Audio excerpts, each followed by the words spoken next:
Okay, it's me again on a Sunday. I thought I had said everything there is to say about the topic of quantum mechanics, but I thought I would conclude a little bit with an appreciation of, Richard Feynman, who effectively has been like my teacher through his lectures that he left behind, and also a lot of other, books I read, selections of his teachings, or like the Mautner lectures or his theory of light and matter.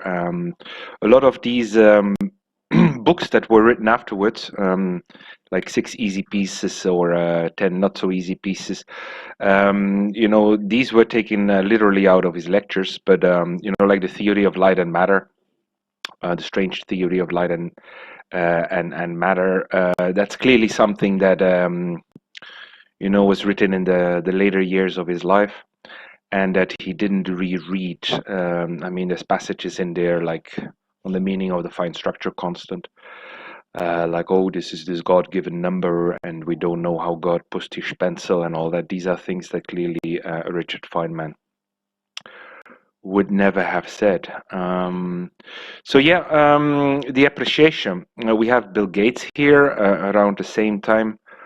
Well, a few years later, actually, after I started my blog on Richard Feynman.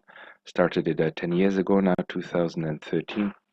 Bill Gates wrote, he was the best teacher I never had, because I lived a bit in different times, I guess. And so, yeah, Bill Gates here writes, how wonderful these lectures are. MIT published them online.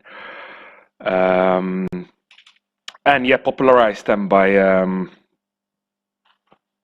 asking people like Bill Gates to sort of say how wonderful it all is.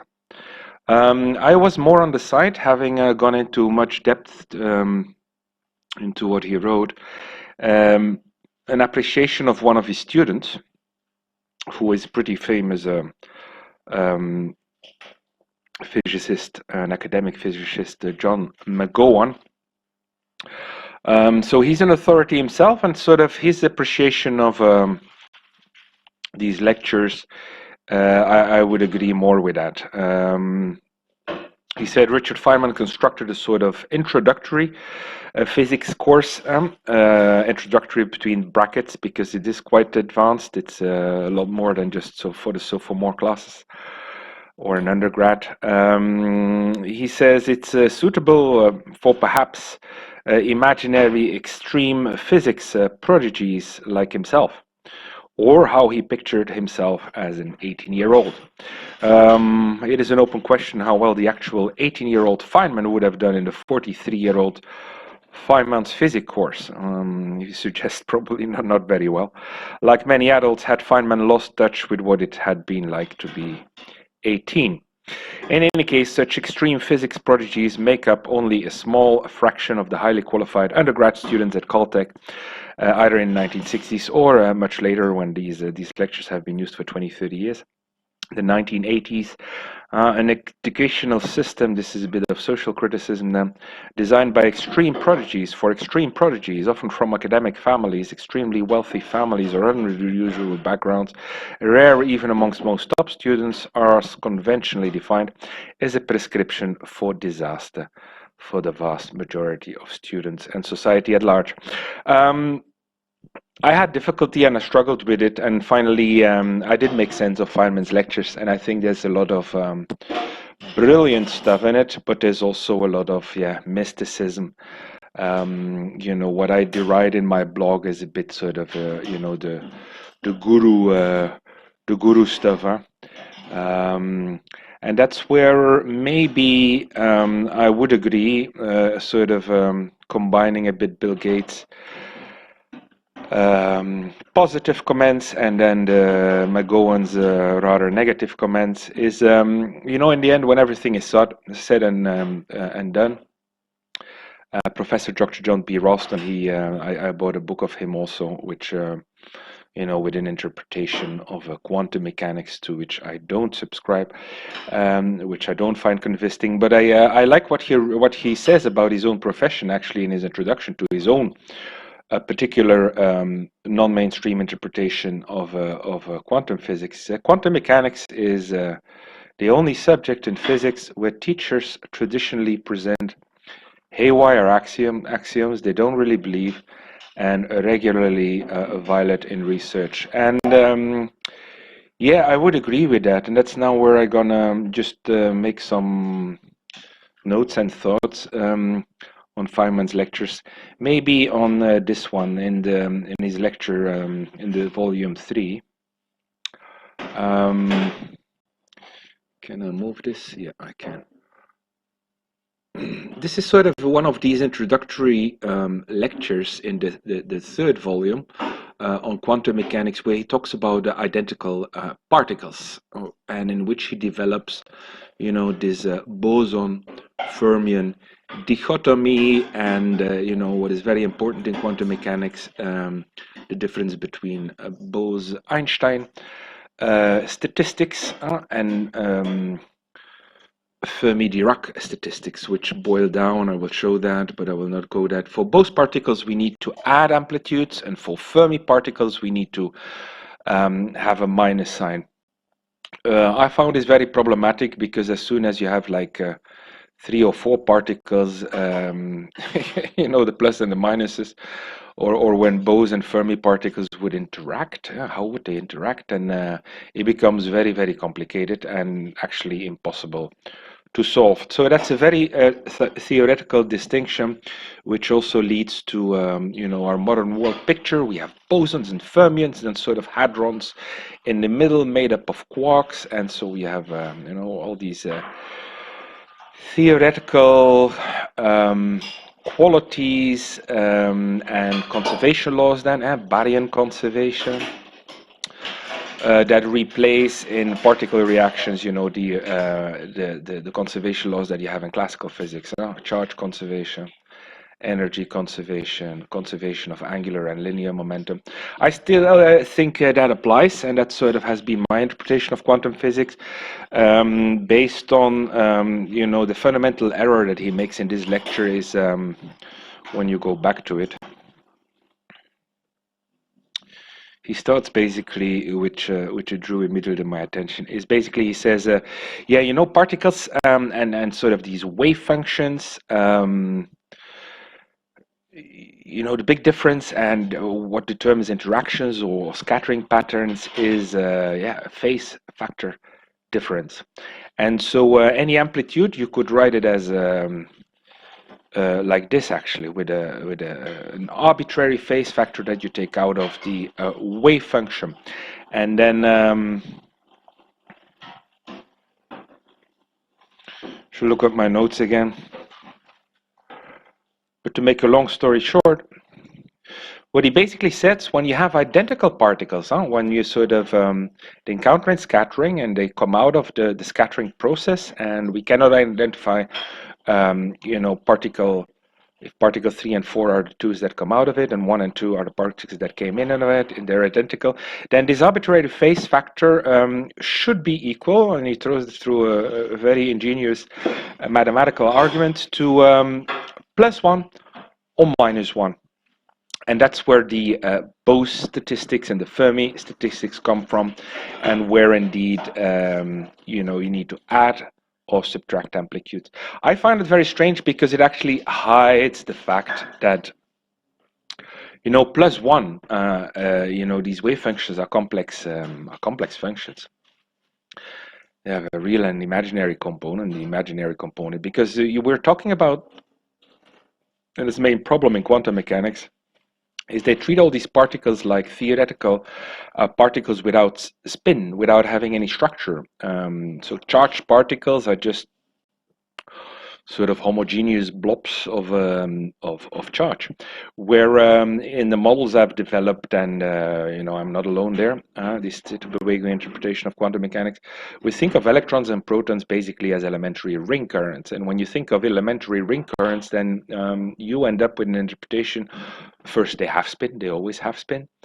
And the second thing is that you know, it's spin either in this direction or in the other direction, up and down, and that depends the up and down on your reference frame, which is a 3D space with a time component in taking into account special relativity. when we leave out gravity. And so what you have is that -1 basically, yeah, is equal to, we should write -1 and +1 in their complex notation, which means Euler's number to the imaginary power I pi, or minus I pi. That's also -1, but it matters clearly, you know, whether we go in this direction, whether the spin is in this direction, or whether the spin of that particle is in the other direction. So just saying that, you know, this +1 leads to, you know, particles whose properties, you know, respect that, is spin up or down. And here we have the same thing. So he doesn't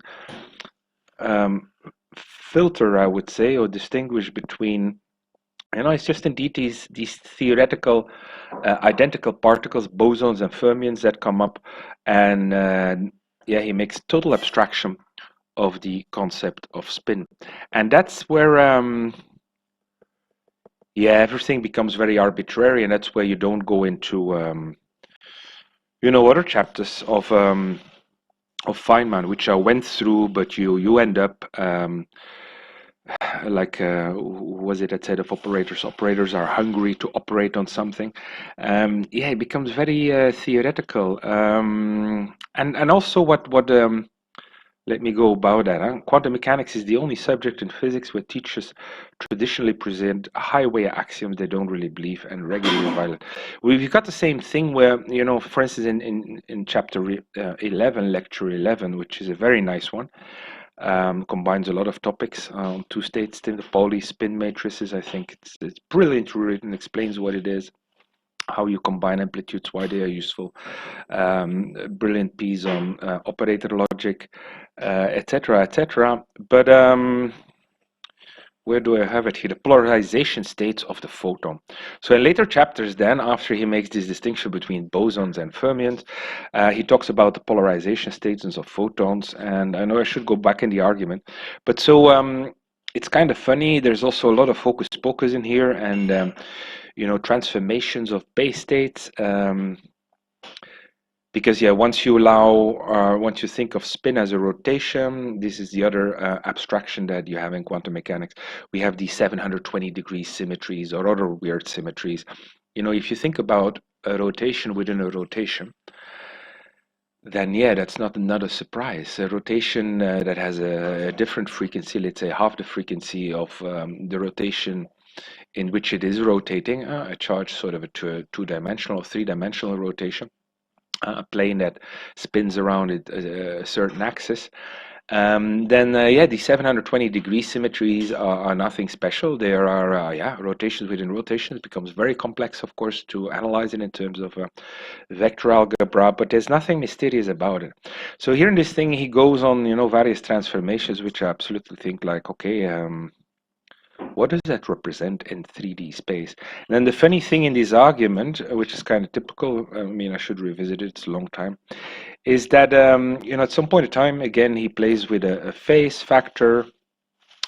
And then there's this footnote, where is it? I have the footnote in front.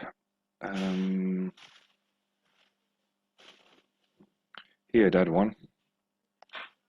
Yeah, that's the footnote. So he plays with the phase difference, and then you wonder, why does he take this? Because he's talking about photons. He has this very convoluted chapter on why, you know, then indeed on spin 1 and spin 1/2 particles.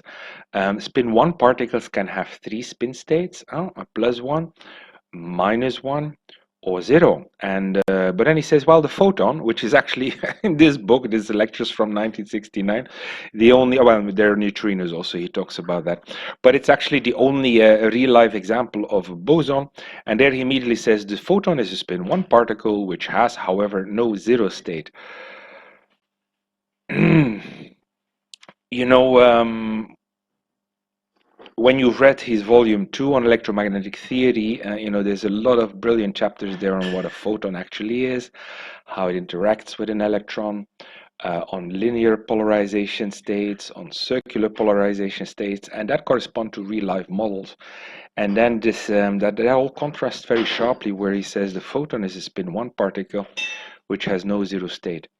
And you say like, well, when I go back to your volume 2, we can see that, you know, a circularly polarized photon would probably have, yeah, a spin 1 or -1, but we can look at it as you know, a superposition of two linearly polarized photons, which probably, you know, as a superposition, you know, have -1.5 or +1.5. It depends if you look at you know, when you have only an electric field vector oscillating in one along one line, you still have your magnetic field vector going round and round and round, and so that gives some spin even to a linearly polarized photon.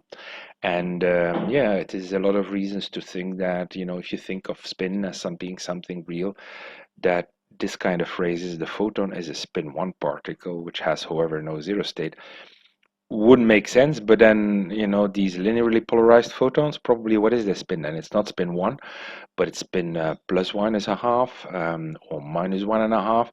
And what do you mean with spin? Are you only looking at the electric field vector, or making abstraction of the magnetic field vector? And so that's where it goes on and on and on and on. The and where you really think like, I'm sorry, I'm switching off. One of the most ambiguous chapters in or pieces is on the neutral K meson. It is an interesting one from a historical perspective, because, you know, these strange kaons, kaons, that's where they sort of invented, apart from, you know, baryon conservation, baryon number, and other strange numbers. Well, they invented more strange numbers. You know, these colors or flavors of quarks that these particles, these strangeness, are supposed to have, and which in certain situations are most, when it's convenient and they want to explain a reaction, say, oh, well, there's conservation, but when it doesn't sort of work in a particular situation, well, then there's symmetry breaking, you know. In this situation, we're sorry, the strangeness number or this flavor number isn't being conserved, or the baryon number isn't being conserved. I mean, it's completely ridiculous, I think, and Feynman rightly hesitates to sort of include this in his. Let me take this footnote away, because that's what he writes after. You know, you really feel, okay, this is an interesting lecture, because he goes like from the old times to the new times, quark-gluon hypothesis, and where he adds, then we now feel that the material of this section is longer and harder than is appropriate at this point in our development. We suggest that you skip it and continue with section 11.6, which is where, if you are ambitious and have time, you may wish to come back to it later. We leave it here because it's a beautiful example taken from recent work. Indeed, this is sort of being developed as he writes the thing, of what can be done with our formulation of the quantum mechanics of two-state systems. I'll leave it to you and do the appreciation. I said, either you're a believer in the existence of quarks and gluons and flavors and colors. This is RGB theory, as I call it, red, green, blue. I believe there's only electric charge. We don't have magnetic charges or special nuclear charges or color charges or these flavors, all these. You know, for each and every particle that was discovered, they added like, you know, a new hypothetical quality, which then is shared or not shared or used in a new way of writing up, you know, particle reactions, which are indeed, if you look at the complexity of things, you know, mirror symmetries, rotations within rotations, which are indeed probably, you know, not always reversible. Why should they always be reversible? But yes. So that's my appreciation. I'm gonna leave it at. It's a bit of a rant, because I could talk for hours and hours about that. When I went through volume 3 of his lectures, I was like constantly. I bought a paper copy actually when I started reading it. It was before this online version came out, which is from time to time interesting though, because it corrects a few errors, and then what I should point out, for instance, is in what you have in the online lectures, and I like that. In volume 1, for instance, you have a few chapters that are really very interesting, but where also you think like, yeah, does this really work? And then Ratchet and Paul, for instance. Sí, parando en español in the American Journal of Physics for a critical analysis of this chapter. So there's more and more notes like that where they clearly, MIT has re-edited these lectures, where they clearly acknowledge that from time to time, there's a mistake in what he writes. I sort of struggled with a chapter where he sort of theoretically explains, the everyday phenomenon of shielding, Faraday's cage, and I published that on my blog, and I got a reaction, to my surprise, from the Oxford Institute of Mathematics. That you're right, Richard Feynman does make a mistake, and doesn't explain it very well. And this is what we found, and this was done in 1996 or something, where I say like, hey, yeah, read Feynman's lectures with a lot of caution, because there is a bit of a mix of clear errors in his thinking, of which he may or may not be aware himself, because probably he did need to entertain people and defend a certain line of thinking. Nobel Prizes have been awarded, and some have not been awarded. So yeah, he's a mainstream theorist, and so he needs to defend his turf. But others are clearly, yeah, logical errors. So the judge is out. You should judge. I do not agree with Bill Gates. He's not the best teacher, you can have. There's a lot of stuff that doesn't make sense. At the same time, he is indeed brilliant at times. Um, there's another one I would like to highlight, maybe if I can find it. Yeah, this one. Quantized energy levels, and this is a brilliant piece, where indeed he says sort of, how does it come that out of Schrodinger's wave equation in free space here, oh, not in free space, we can get these quantized energy levels. How does that work mathematically? And I will let you look it up. It's in volume 3 indeed, 16 section.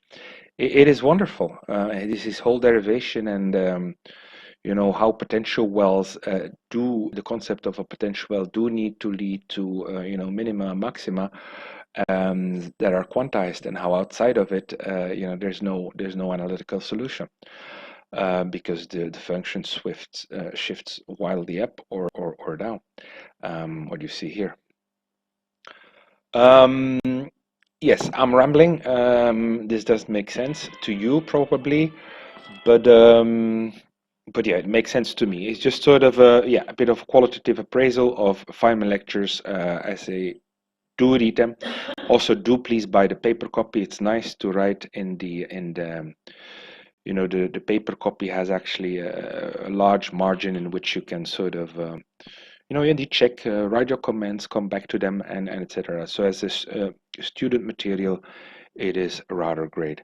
That's it for my appreciation. What I do want to present a little bit is making some more publicity, I guess, for my own series of lectures on ResearchGate, on my name, Jean-Louis Van Belle. You can look it up on ResearchGate. My papers are going well, and I wanted to come back to a few things that maybe I can show it. No, let me do that on.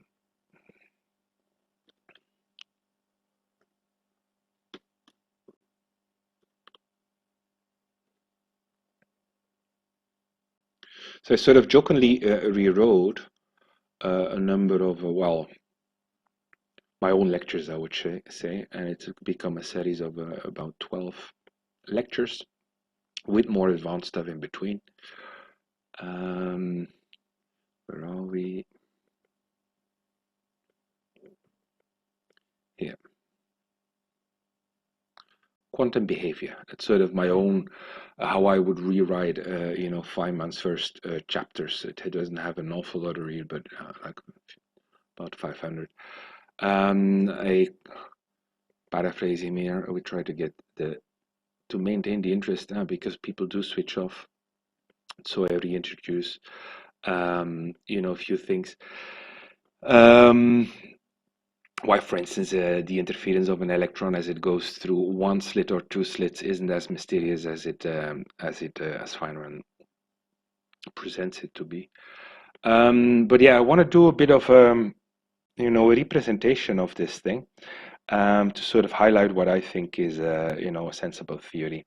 And the theory is really that I thought of presenting it in a very simple way. The key concept is basically that of charge. We have charges and fields, and the charges create fields, and the fields determine where the charges go, how they move about in space and in time, right? Charges and fields, that's the essence. It's basically a mass without mass model, like Wheeler said. As charge acquires, a velocity, it acquires a relativistic mass. But how exactly? Well, we have these electron ring currents, and the idea really is, and that I want to illustrate, is we have a point-like charge with zero rest mass.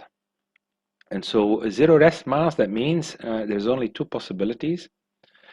It is at rest. Its velocity is zero. But the slightest force on it, the slightest field that acts on that charge is going to make it move at the speed of light because it will have an infinite acceleration. And that makes sense because can a point like charge really be at rest at all? I don't think so. I said the slightest field or force that acts on it makes it move, either in a linear trajectory, of course, and that's the proton and electron speed you develop, it acquires an orbital velocity. It spins around and around, and Planck-Einstein relationship gives it an angular momentum that is either equal to h, Planck's quantum of action, or a multiple of it. And that's where the electron and the proton model differ from each other. Different number of units of h, Planck's quantum of action. But so for an elementary particle, what I want to illustrate is that it's sort of a limiting situation in the sense that normally you're used to think about things that have some non-zero rest mass, non-zero. And if you accelerate them, well, you can never really reach the speed of light because their mass becomes, their relativistic mass becomes so large that it's just consuming. But when you have something that has a zero rest mass, how does your function look like? How does it work with the Lorentz factor and all that? And that's something, indeed, a question that you say, okay, mathematically, we do have a problem. The relative velocity beta V over c can be 0 or larger, and it can be equal, in our theoretical model, it can be equal, usually it's smaller than, but it can be equal to 1. And then you sort of say like, well, then we have an infinite relativistic mass, right? Well, the thing is, from mathematical point of view, no. What we have is an indeterminate form. We get a division by 0, 1 over 0, and that's not necessarily in this case equal to, for the mass ratio, mv divided by m0 or m. I don't know what to put here. We have an infinity divided by 0, and that's sort of where you think like, okay, there are rules in math, but not every indeterminate form can be solved. There's the rule of L'Hopital, but that's a rule that doesn't apply because 1 over 0, infinity over 0, well, it doesn't apply. L'Hopital's rule says basically you take the derivatives of both what is in the denominator and in the numerator. And so I'm actually using, there's a rule like the equivalent infinitesimal rule, which says basically if we have two variables, alpha and beta, or two functions, and they both converge to 0 at the point, at the limit where we have a problem, and the limit of the two variables is 1 at that point, there are infinitesimal equivalents, and we can apply an equivalent functional form. There is one that would seem to apply 1 plus x to the power alpha or A, sorry, minus 1 would be equivalent to AX. Well, you apply that, you think, oh, well, maybe the 1 plus X can be the 1 minus beta, and the A is a negative minus 1 over 2. So is that functionally equivalent to beta over 2, yeah, the exponent plus 1, we can perhaps move that minus 1 to the other side. No, you plot it on Desmos, which I used here. Maybe I still have the plot open. Yes, I do. This is what you get. So at here at 1, these two functions clearly do not have the same limit.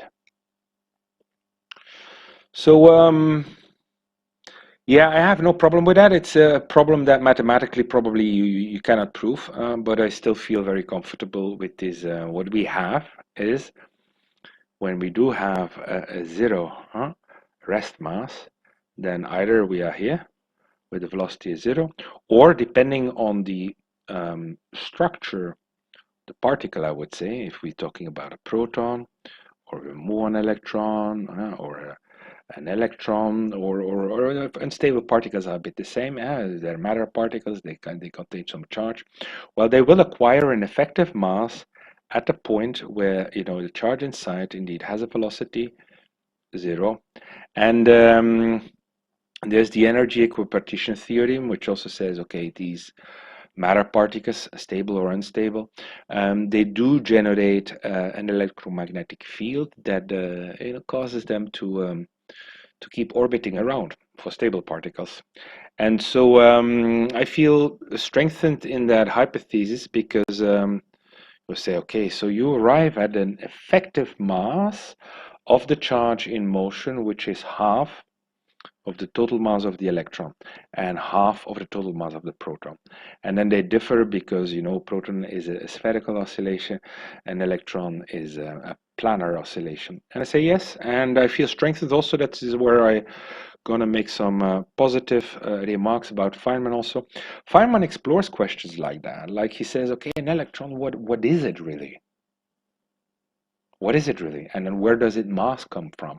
And so he has a chapter in volume 2, which is also where I say, this is great, this is brilliant, but why doesn't he take the next step and says okay, maybe we should assume, unlike what we do, he defends that point, electron protons are point-like particles, and they're infinitesimal. In quantum mechanics, we treat them as being infinitesimally small, but you think like an infinitesimally small particle, well, that doesn't have any size. That doesn't exist. Things that exist that have a mass must have some size, and that means they must have some structure, and that's where we're thinking, going back to Schrödinger's hypothesis, Lorentz, Einstein, whatever, said, please think of these things as having some structure. Makes sense. But in any case, to go back to Feynman, he, in one of his chapters on, where he thinks about what an electron actually is, and that's unlike what the modern day textbooks on quantum physics. They don't care about the structure. Elementary particles don't have a structure, do they? Yes, they do. And but he does that so he analyzes an electron and sort of in a rather brilliant argument, builds an electron as a little sphere of charge. Actually, he uses the classical electron radius, which we think of as the size of the charge inside of an electron. So it's not the Compton radius or Bohr radius, and that's where he there's an integral. I will refer you. This is the summary of the math, volume 2, lecture 28, electromagnetic mass of an electron. But he arrives after, complicated argument, mathematical argument, that the electromagnetic energy, so then we can apply Einstein's mass-energy equivalation relation, should be equal to 1 over 2, or this strange 1 over 2 factor that pops up everywhere, which is basically that 1 over 2 factor that you have in the effective mass formula, and that pops up when you develop Schrödinger's equation, when you look at how an electron moves through a lattice and other things. And so he develops the whole thing, and what puzzles him is that in the end, he arrives at an energy which is equal to 1.5 times the energy of an electron. ME times C square is the energy. So the electromagnetic energy, he says, yeah, we miss half of it. We are missing, and that's where I feel you know, a lot of what Feynman writes but not fully develops actually confirms that, you know, it's right to look at an electron or a proton as you know, indeed a ring current, a charge in motion, and but at the same time, you know, that is half of its mass, half of its energy is indeed you know, kinetic energy of the motion of that charge, and the other is potential energy, is the field that keeps that charge going and going and going. A last thing I want to do a little bit, and there I'm gonna go back, and I really recommend reading that. I'm doing this also partly to make some publicity for my lectures, I guess. Where am I here? A lot of stuff in volume 3, you know, on I said in the beginning, he models bosons and fermions as these spinless zero spin particles, and then he develops the theory further where he says bosons should have, you know, spin 1 and fermions 1.5. Is yeah, this chapter on spin. I'm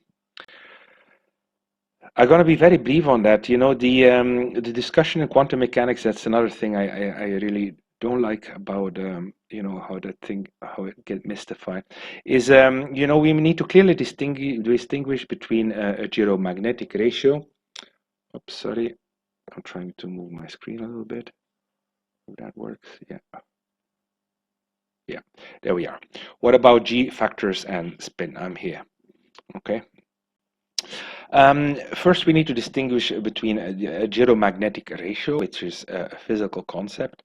You know, when you have a ring current, you will have a magnetic moment, and we will divide it over the angular momentum. There's yeah, magnetic moment is an electromagnetic phenomenon. A ring current generates a magnetic moment, while the angular momentum is a physical quantity and has to do with mass. Yeah, gyromagnetic ratio, we can say, like, okay, depending on the shape, really the physical shape of some object, the angular momentum and the mass, you know, yeah, the mass distribution over the shape, and if it's a cube or a sphere or a disk, you know, that will make that will be different.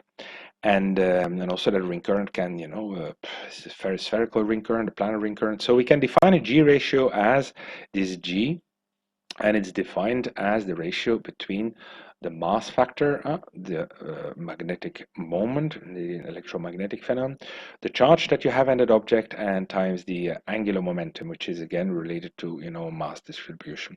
So we combine electromagnetic properties with you know, plain physical mass, shape, structure, structural factors. When you do that, you can calculate it for the electron, which I do here. The magnetic moment I first calculate, and you can show that for an electron, the magnetic moment is equal to this, QE times h bar divided by 2m.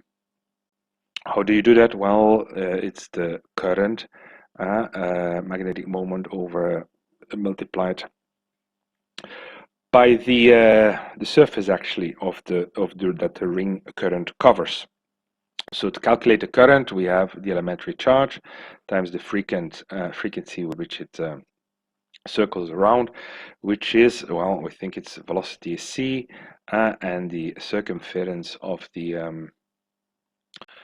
ring is 2 pi a, and then we have that pa square again. In any case, you can check this calculation. Alternative calculation is to use to calculate, let me put it in red or in purple here.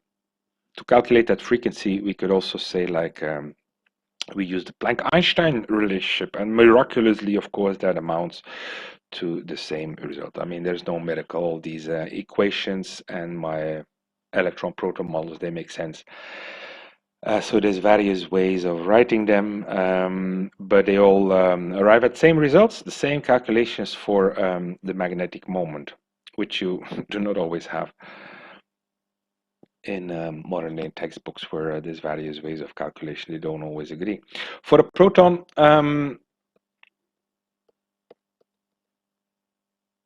well, you know, if you follow my previous lectures, we have a different we have this factor 4, in the radius, and it also pops up in other properties of the proton, like in its magnetic moment, which is related to the fact that we think of a proton as a spherical oscillation, a 3D oscillation instead of a 2D oscillation. So we arrive at a very different formula for the magnetic moment. The factor 2 we had for the electron moves here. So it is a lot larger, 4 times larger than, but that has to do indeed with, the same factor that defines a different gyromagnetic ratio, because angular momentum, mass distribution and all that. Yeah, it's a different shape. 3D oscillation is not a 2D oscillation. Now, the funny thing is that that factor 4, and this is where I'm going, like when you hear about spin 1 and 2 particles, it's not something mysterious, when you calculate the gyromagnetic ratio, I said something different than this mysterious G factor in quantum mechanics, which is based on arbitrary definitions of magnetons, nuclear magneton or the atomic magneton. I don't bother about it. I calculate a straightforward gyromagnetic ratio, and then I arrive. When you all see it, the 4. I said this factor 4. Where is it in the proton here? It also pops up in the angular momentum, of course, because it has a different shape and structure. So when you calculate the angular momentum, you also get a 4 there, and so they cancel out. And you also arrive at, and the nice thing is I do it in my, what I showed here, my very first lecture of a series of more than about 12, plus 40 other papers in between. It arrives also, we get the same thing for a muon electron.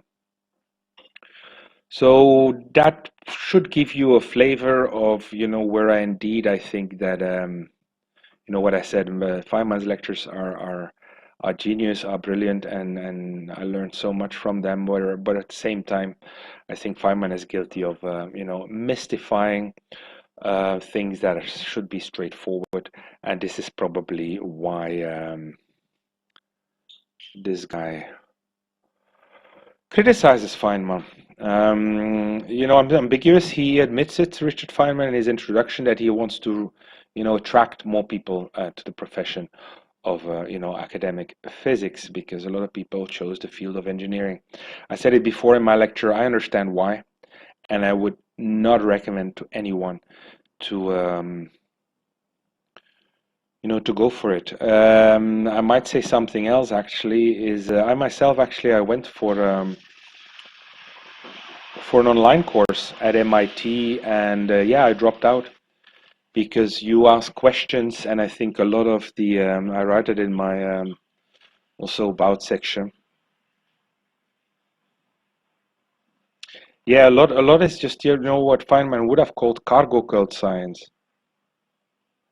and mystery wallahs promoting theories and arguments that if you have questions about it, then and you ask them, then here it is, probably Lego Lab. Where do I write it?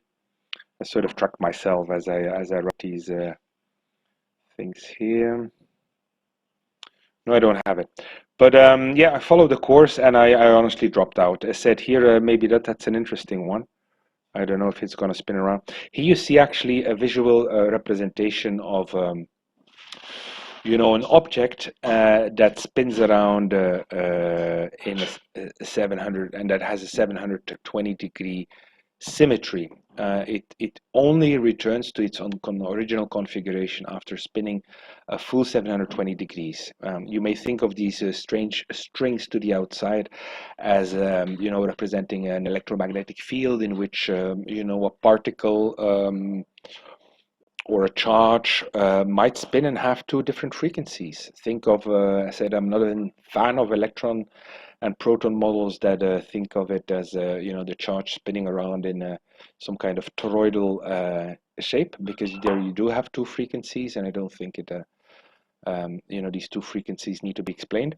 But yes, there's nothing mysterious about 720 degrees. And if you sort of point that out, in these online courses with the assistants, they basically tell you, literally, I've experienced that, just shut up and calculate. And that's something I do not find acceptable. I'm not a young student. And yeah. So that's a bit of publicity for my blog, but I said I want to make some more publicity for my lectures. They're going well. In a few years, I am being read. My research interest score shot up since I shot up, not shut up, since I published in 2020, and I think it is because I use very plain language. I'm not interested in beating around the bush or perpetuating mysteries that should not be perpetuated. And I'm gonna leave it at that, and I wish you a really nice weekend. And this is probably gonna be really my farewell, unless I decide to write a book about my ventures into the weird world of quantum mechanics since I started. Actually, when I was a kid, 40, 50 years ago, but more intensively, like around 2013, when I started writing a blog, and then the last 3, 4 years were very intensive. Okay, thank